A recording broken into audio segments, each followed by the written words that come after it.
The explosion at the Meridian chemical plant sent a column of black smoke into the sky that could be seen from 6 miles away, and within 20 minutes, St. Catherine's Medical Center transformed from a quiet Tuesday morning hospital into a war zone. Ambulances screamed in one after another. Gurneys lined the emergency bay in rows, and the acrid smell of smoke and chemical burns hung over the parking lot like a shroud. 57 victims. Some walking wounded, most critical, several so badly burned that the paramedics couldn't even find intact skin to start and four-line. Dr. Marcus Webb, the hospital's newly appointed executive director, stood at the emergency entrance with his tie loosened and his phone pressed to his ear, barking orders to administrators who were still 40 minutes away. He was a man built for boardrooms, not blood. And in the chaos, he was about to make a decision that would define his career. Nurse Elena Vasquez had been on her lunch break when the first sirens sounded. She was still in her scrubs, still holding half a sandwich, when she saw the wave of casualties begin rolling through the ambulance bay doors. She didn't think. She dropped the sandwich, tied back her hair, and moved. For the next 3 hours, Elena worked with a precision that seemed impossible for a floor nurse, triaging patients with a speed and accuracy that the attending physicians themselves struggled to match, calling out vital signs before machines confirmed them, identifying which burn victims needed immediate airway intervention versus which could wait. She moved through smoke-stained bodies and screaming families like she'd done this 100 times before, her hands steady even as chaos exploded around her. What nobody in that hospital knew, what her personnel file certainly didn't say, was that Elena Vasquez had spent 6 years as a combat medic attached to a special operations unit, deployed to 3 conflict zones where mass casualty events weren't hypothetical training scenarios. They were Tuesday. She had left that life behind 2 years ago, taken off the uniform, and become just another nurse in blue scrubs, working double shifts and staying quiet about a past most people wouldn't believe anyway. But Dr. Webb didn't see any of that context.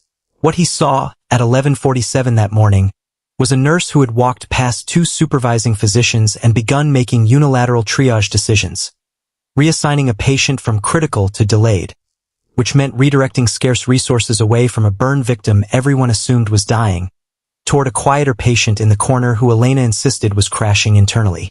To Webb, who had been in his position for exactly 11 days and was terrified of a lawsuit on his watch, this looked like insubordination.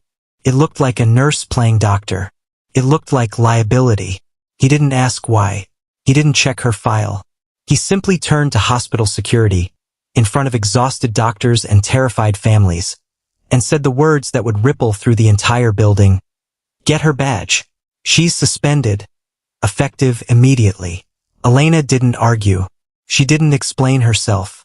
She simply unclipped her badge, set it on the nurse's station counter, and walked toward the doors, but not before glancing back at the patient she just flagged, the quiet one in the corner, whose oxygen saturation was about to fall off a cliff. 20 minutes after Elena was escorted out, that patient, a 19-year-old plant worker named Danny Cho, went into cardiac arrest. It turned out he had a shrapnel wound the size of a pencil eraser that had nicked his pulmonary artery. Invisible on the surface, catastrophic underneath. The physicians who scrambled to save him would later admit, in hushed voices, that if Elena hadn't flagged him 20 minutes earlier, if his case hadn't already been prepped and prioritized because of her insistence, he would have died in the 12 minutes it took them to even notice something was wrong. He survived, barely, but the hospital didn't know that yet. All Marcus Webb knew, standing in his office an hour later reviewing incident reports, was that he had a public relations disaster of unknown scope, 57 victims still being triaged, and a nurse he'd just publicly suspended who apparently once had a security clearance that made the hospital's own credentialing office nervous. Because that's when the call came in. Not from Elena, from someone else entirely. A man in a firefighter's uniform, standing outside the emergency doors, holding up an old military ID badge for the crowd of reporters, doctors, and administrators to see, demanding loudly to know exactly who had given the order to remove Sergeant First Class Elena Vasquez from a mass casualty scene. The gathered crowd went silent. Reporters who'd been covering the explosion pivoted their cameras. Webb stepped outside, straightening his jacket, still believing he could control the narrative. That this was still his hospital, his decision, his authority to defend. He had no idea that the firefighter holding up that badge was Elena's former unit commander, a man named Frank Delgado, who happened to be off-duty and volunteering at the scene, and who had recognized Elena's triage technique from 200 yards away before he'd even seen her face. He had no idea that Elena's unauthorized reassignment of Danny Cho wasn't guesswork. It was battlefield medicine, the kind that had already saved dozens of lives in places most people would never hear about.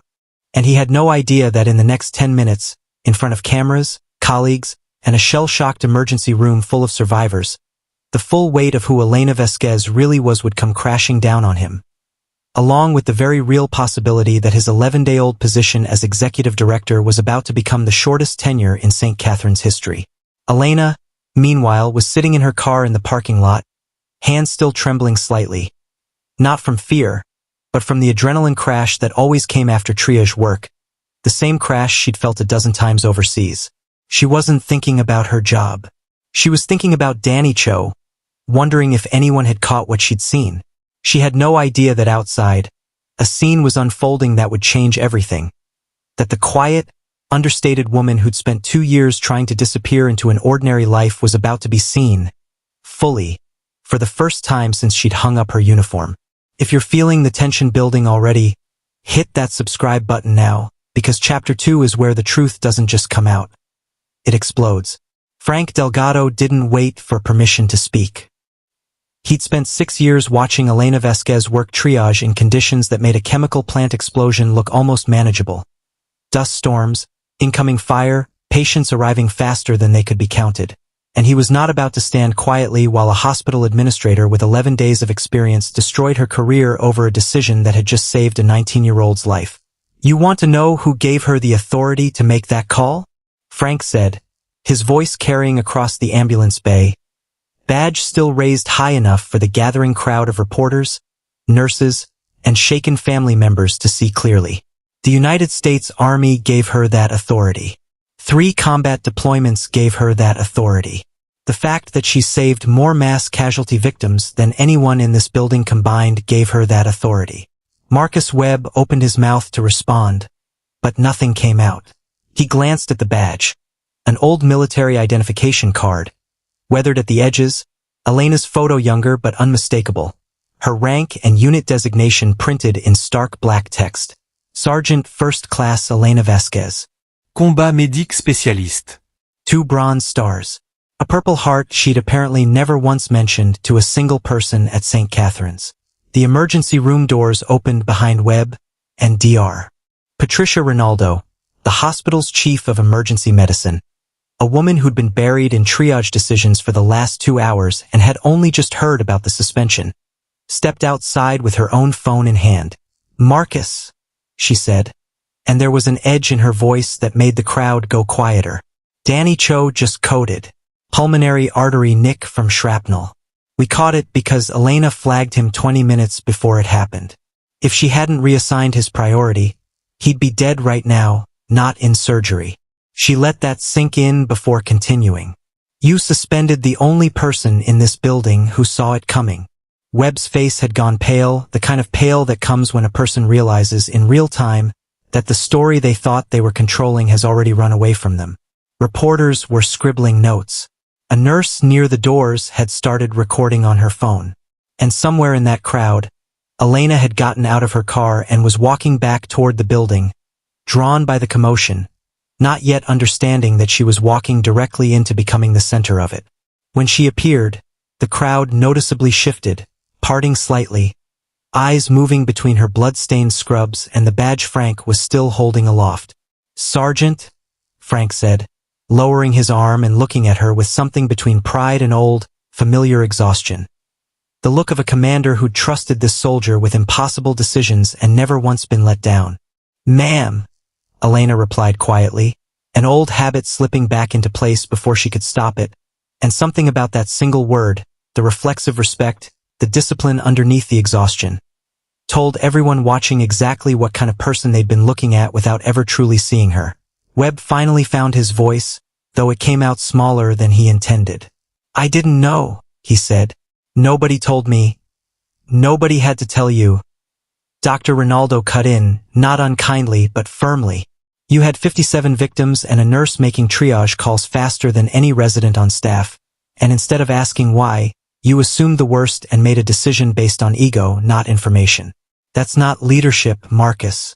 That's fear wearing a title.